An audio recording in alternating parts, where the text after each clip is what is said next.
Good morning. আশা করব তোমরা সবাই খুব ভালো আছো আর সুস্থ আছো। আমিও খুব ভালো আছি। আজ হচ্ছে 30শে আগস্ট, শনিবার। বাজে এখন সকাল 7:30।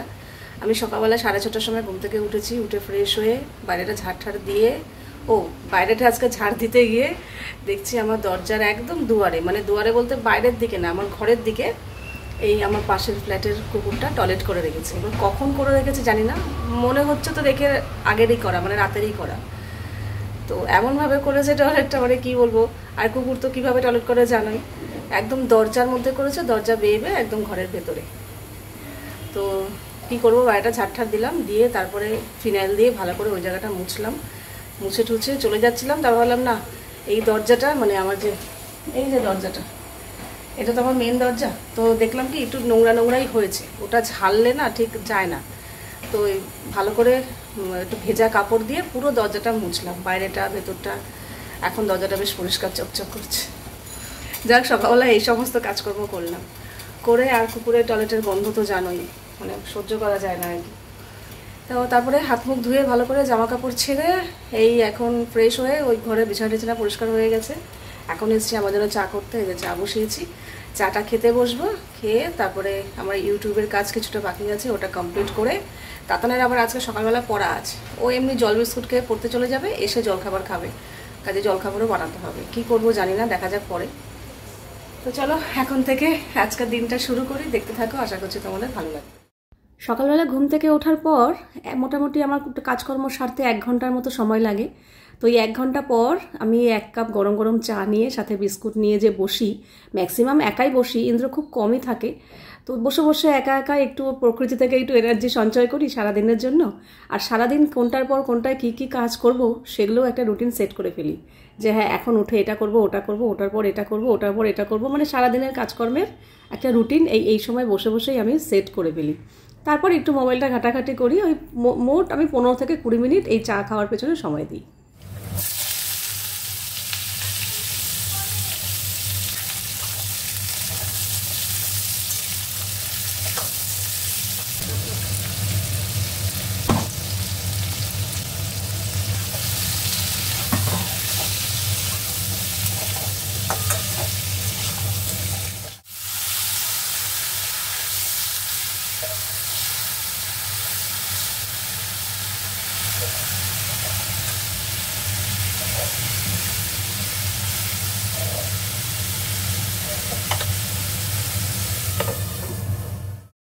সকালবেলা আজকে কি করব ভাবতে ভাবতে ভাবলাম কি, আমাদের তো রাতে এখন রুটি খাওয়াই হয় না।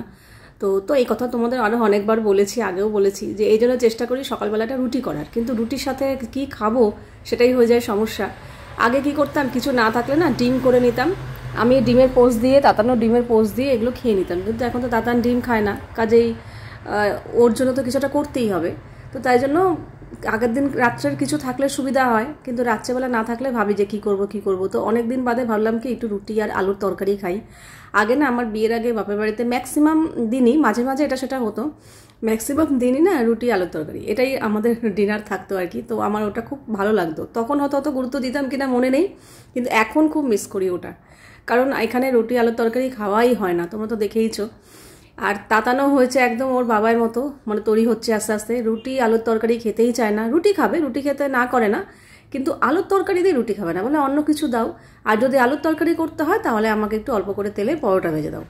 ওর হচ্ছে এই। তো আজকে আমি অনেক চেঁচামেচি করেছি, না দেবো না, রুটিই খেতে হবে, এক এক সময় খেতেই হবে, এত জোর করলে হয় না, হ্যান না ত্যান না। আর তো কিছুক্ষণ বাদে ঘ্যানোর, মাম প্লিজ প্লিজ, লাস্টে প্লিজ করতে করতে বলছে, মাম একটা কাজ করো, 2টো রুটিই করো, একটা আমাকে পরোটা দাও। তো এরকম শুনলে কেমন লাগে বলো তো। তারপর লাস্টে বাধ্য হয়ে ওকে অল্প করে তেলে পরোটাই ভেজে দিলাম, আর আমি রুটিই খেয়েছি। ভীষণ ভালো খেয়েছি অনেক দিন বাদে।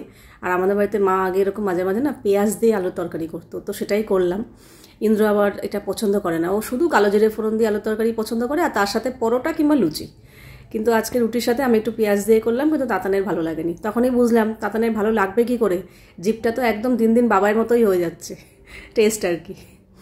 তো যাই হোক, ওদিকে সেরে ডিপ ফ্রিজ থেকে আজকে মাছটা বার করলাম। মাছ বলতে সেই যে ইলিশ মাছটা আনা হয়েছিল, অনেকটা পরিমাণ ছিল, তো আজকে বাকিটুকু রয়েছে, মানে লেজা মুড়ো ঠুড়ো এগুলোও রয়েছে, সাথে দু পিসের মতো রয়েছে। তো সেটা দিয়ে ভাবছি, দুদিন তো সর্ষে বাটা দিয়ে খাওয়া হয়েছে, একদিন আমরা সবাই খেয়েছি আর একদিন এক পিস ইন্দ্রর জন্য করে দিয়েছিলাম সর্ষে দিয়ে। তো আজকে একটু বেগুন দিয়েই ঝোল করব, আমার ভালোও লাগে। আর এছাড়া লেজা মুড়োটা ঝোলে না দিলে ভালোও লাগে না। তো আজকে বেগুন দিয়ে ঝোল হবে ইলিশ মাছের বাকিটুকু। তো এইদিকে আবার বাসন কোসন আগে জায়গা মতো রেখে দিলাম, রেখে যেটুকু বাসনের জল ঝরেনি একদম নিচের দিকে যেগুলো থাকে না, সেগুলো এই বাস্কেটের মধ্যে রেখে দিই। কিছুক্ষণ পরে আবার এখান থেকেও জায়গা মতো রেখে দেবো। তারপর তো এই তো পরপর কাজ তো আছেই, বললামই রুটিন সেট করে নিই কোনটার পর কোনটা করবো। আর নিত্যদিন তো ম্যাক্সিমাম দিনই 90% কাজই সেম থাকে, 10% হয়তো একটু এদিক ওদিক হয় রোজের। বাসনগুলো জায়গা মতো রেখে সকালবেলা যে রুটি করলাম, রুটি পরোটা করলাম, তার চাটু, তারপর ফ্রাইং প্যান, ঢাকনাটা, এগুলো সব বেরিয়েছে। এগুলো আমি মাজি, এই বাসনগুলো ওকে দেই না।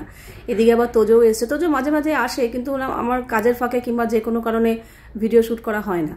তো এখন ক্যামেরা অন ছিল, চলে এসছে, এখানে দেখা গেছে ওরা দুজনে মিলে গুলতানি করছে। তাতানের বেলাতে আবার পড়া আছে, ও স্নান করতে যাবে, ওকে ডিস্টার্ব করছে, গামছা কেড়ে নিচ্ছে, জামা প্যান্ট কেড়ে নিচ্ছে। আর ও তো চিল্লাচ্ছে, ও মা দেখো না দিচ্ছে না। তুই চুপচাপ বাচ্চাকে ঢুকে পড়, দেখবি ও কিচ্ছু করবে না। আর তোজোকে যদি বলি, তোজো একটা ডাক দিলেই ও কি বলে বলো তো, বলে আমি এখন চলে যাবো নিচে। মানে ও নিচে যাওয়ার আগে একটু বাড়াবাড়ি পর্যায়ে দিদির পেছনে লেগে তারপরে ও নিচে যাবে। আর দিদি তো রেগে যায়, কি বলবো আর। প্রথমে চুপচাপ একটু ঠিকঠাক থাকে, যতক্ষণ ও ভাবে না আমি এতক্ষণ থাকবো, ততক্ষণ ঠিকঠাক থাকে। যেই ওর নিচে যাওয়ার সময় হয় তখন একটু বাড়াবাড়ি পর্যায়ে দুষ্টুমিটা করে, মানে দিদির পেছনে লাগে আর কি। দুষ্টুমি বলতে ওটাই, যে কোনো কারণে যেটা দিদি পছন্দ করবে না ও সেটাই করবে ইচ্ছা করে। দিদি প্রচণ্ড পরিমাণে রেগে যাবে, তারপরে ও নিচে যাবে। এই হচ্ছে ওর সিস্টেম রেগুলার, মানে যখনই আসে ওপরে আর কি। তো যাই হোক, ওরা তোদেও চলে গেছে, তাতানো স্নান করতে গেছে, স্নান টান করে ও পড়তে যাবে। আর আমি এদিকে সমস্ত কিছু গুছিয়ে নিয়ে দুপুরবেলা রান্নাবান্নার দিকে ঢুকে পড়েছি। এখন বাজে ওই 11:30টাও বাজেনি, মনে 11টা, 11:15 মতো বাজে। তো কাঁকরোলটা আজকে ভাজা করব, সেই যে কবে কাঁকরোল আনা হয়েছে, কিন্তু কাঁকরোলটা না একদম ভালো আনা হয়নি, একদম বুড়ো পুরো দানা গজগজ করছে। তো কিছু করার নেই, করতে তো হবেই। তো কাঁকরোলটা কেটে একটু ভাপাতে বসিয়ে দিয়েছি, ওটা ভাজা করব। আর এদিকে লম্বা বেশ পটল আনা হয়েছিল আগের বার, পটলগুলো খুব ভালো ছিল। কিছু পটল তো ওই কী রান্না করলাম বেশ তাতে দিয়েছিলাম, মনে নেই এখন। আর বাকি কয়েকটা পটল ছিল, বেশি না, 7-8টার মতো ছিল। তো আমাদের যেহেতু ইলিশ মাছ হবে, তাতানের জন্য তো একটা আমাকে আলাদা করতেই হবে। তো ডাল ভাজা কি খাবে, তো ভাবলাম কি একটু তেল পটল করে দিই। ওকেও জিজ্ঞাসা করলাম, বললো হ্যাঁ করো। তেল পটলটা ও বেশ পছন্দ করে, আর পটলগুলো বেশ সাইজে লম্বা দেখতে বেশ ভালো লাগছে। এইসব পটল দিয়ে তেল পটল, দই পটল দেখতে ভালো লাগে, খেতে তো অবশ্যই ভালো লাগে। তো পটলগুলোকে প্রথমে অল্প একটু, পুরো খোসা ছাড়ায়নি, একটুখানি রাখা আছে। তারপরে এপাশ ওপাশ করে মুখগুলো একটু কেটে নিয়েছি, চিড়ে নিয়েছি আর কি, যাতে নুন হলুদ মশলা ঢোকে। তারপরে পটলের মধ্যে একটু নুন হলুদ মাখিয়ে খানিকক্ষণ রেখে দেবো। তারপর তেল পটল যেভাবে করে, এর আগের রেসিপি তোমাদের সাথে শেয়ার করেছি, ওই সব রকম মশলা দেবো আর কি, সব অল্প পটল অনুযায়ী মশলা, আদা, রসুন, কাঁচা লঙ্কা, টমেটো, পেঁয়াজ সব একসাথে পেস্ট করে নিই।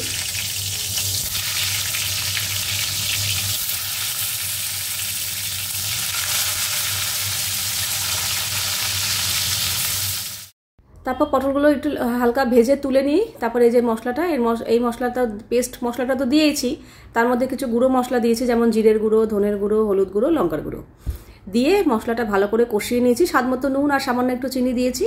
দিয়ে এবার ভেজে রাখা পটলগুলো দিয়ে একটু নাড়াচাড়া করে নেব, সামান্য 1 ফোঁটা জল দেবো, কারণ এটা মাখামাখাই হয়। দিয়ে চাপা দিয়ে রেখে দেবো, ব্যাস। তালেই নামানোর আগে একটু নুন মিষ্টিটা চেক করে নেব, ব্যাস, তেল পটল রেডি। বেশ খেতেও ভালো হয়, তাতানো পটল পছন্দ করে না, কিন্তু ও খায়।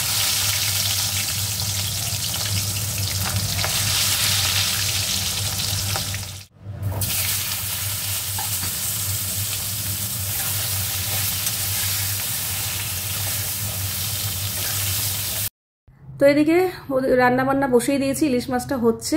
ইলিশ মাছটা হলেই রান্না আমার হয়ে যাবে। এদিকে ভাতও হয়ে গেছে, ভাতটাও উপর দিয়ে দিচ্ছি। দিয়ে তারপর গ্যাসটা আজকে ভালো করে সাবান দিয়ে পরিষ্কার করতে হবে, কারণ মাছ টাছ করেছি তো। আচ্ছা, আমি তোমাদের আজকে একটা মনের প্রশ্নের উত্তর দেব, যেটা অনেকেই হয়তো জানো, আবার অনেকে জেনেও বুঝতে পারছো না। কারোর মনের মধ্যে থাকে, কেউ প্রকাশ করো না, আবার কারোর মনের মধ্যে থাকে, প্রকাশ করেই ফেলো।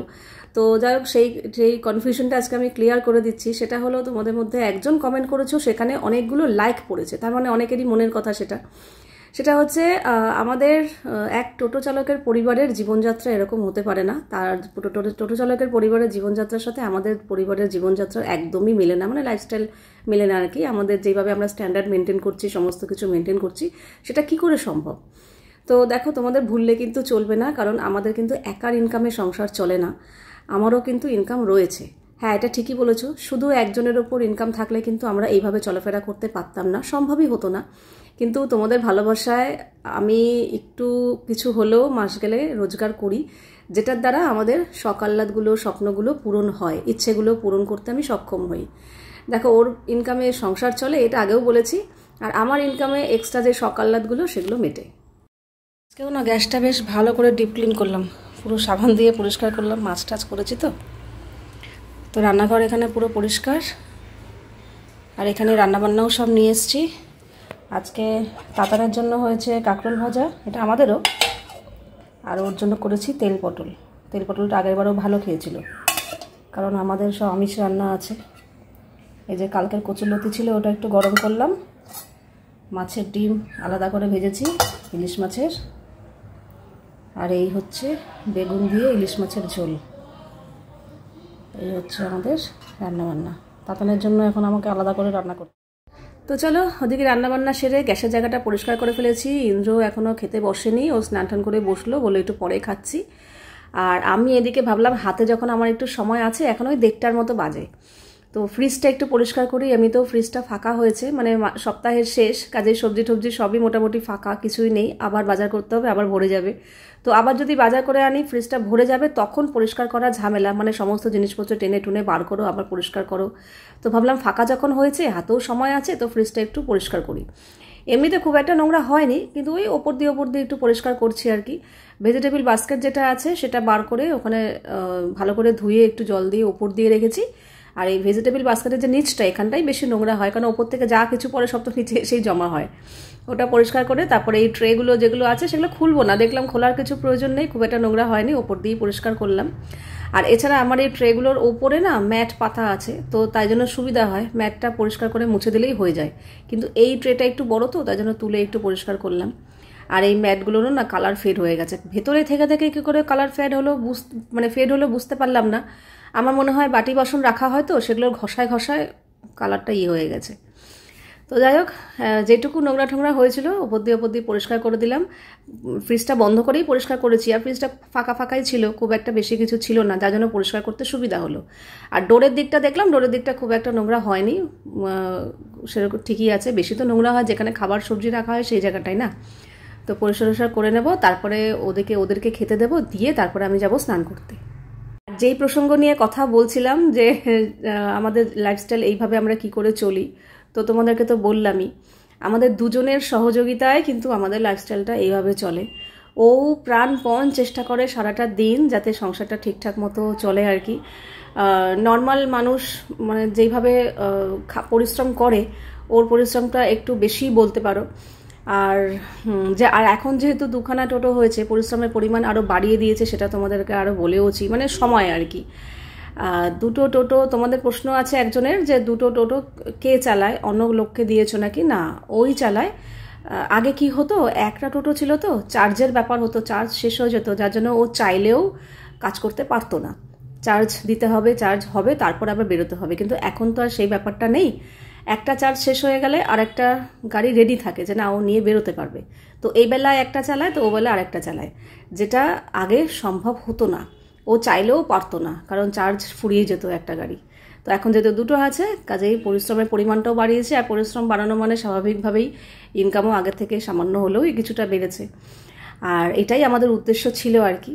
না, অন্য লোক কাউকে দেয়নি, কারণ অন্য লোককে দিলে গাড়ির সত্যানাশ করে দেবে, প্লাস এদিক ওদিকও হয়, অনেক ঝামেলা আছে। তার থেকে নিজের গাড়ি নিজে চালানোই ভালো, বুঝে শুনে চালাবে, সতর্কভাবে চালাবে, সাবধানভাবে চালাবে, নিজের কষ্টের জিনিস তো। অন্য তো আর সেই জিনিসটা বুঝবে না, তাই না? কাজেও নিজেই চালায়। আর আমারও যেহেতু ইনকাম রয়েছে, সব কিছু মিলিয়ে কিন্তু আমাদের লাইফস্টাইলটা এরকম, একার ইনকামে নয়। দুপুরের পর থেকে আজকে একটু শুয়ে বসেই ছিলাম, একটা পুরো মুভি দেখলাম তামান্না ভাটিয়ার। এখন আমি রোজই সাউথের মুভি দেখছি, আর যেহেতু সাউথের মুভি সার্চ করি, মানে দেখি, তো আমার কাছে রেকমেন্ডেশনও সাউথের মুভি আসে। তো যাই হোক, দেখেছি, টিভিতেই চালিয়েছি, দেখে ঠেকে সন্ধ্যাবাতি দিয়ে তাতান পড়তে গেল আবার সন্ধ্যাবেলা। তারপরে একটু বসে বসে মোবাইল টোবাইল দেখছিলাম, শুয়ে বসেছিলাম, এরকম আর কিছু কাজকর্ম কিছু করিনি, তাই আর তোমাদের সামনে আসাও হয়নি। আর রাত্রেবেলা ইন্দ্র বলল ভাত করো, আর হচ্ছে কি আর বলবো, আমার মতো মনে হয় এরকম কোনো বাড়িতে, আমাদের বাড়ির মতো এরকম হয় না। এই যে আমি যখনই কিছু করার কথা বলি রাত্রে, কি হবে না কি, আলু ভাজা।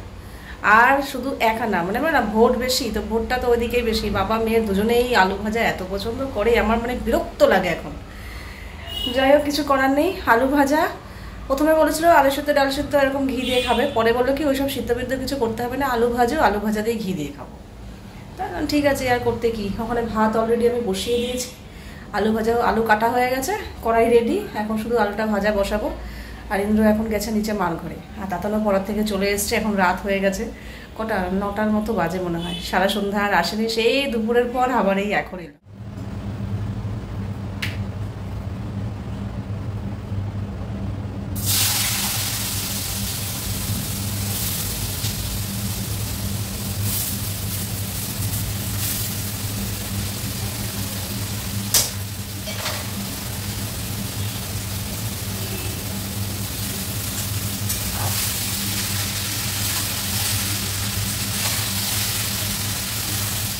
নেওয়ার নিয়ম আছে। হ্যাঁ, এত কায়দা কানুন ছাড়ো, তুমি দাও, আমি শুধু দেখাবো তুমি ঘিয়ের পরিমাণটা কতটা নাও, সেটাই নর্মাল। এটা সবাই পাগল হয়ে যাবে দেখে। না না, বলবে এ কি, কেন ওই দেখো সেরকম তো রোজ খাই না। দেখো দেখো দেখো দেখো দেখো দেখো দেখো,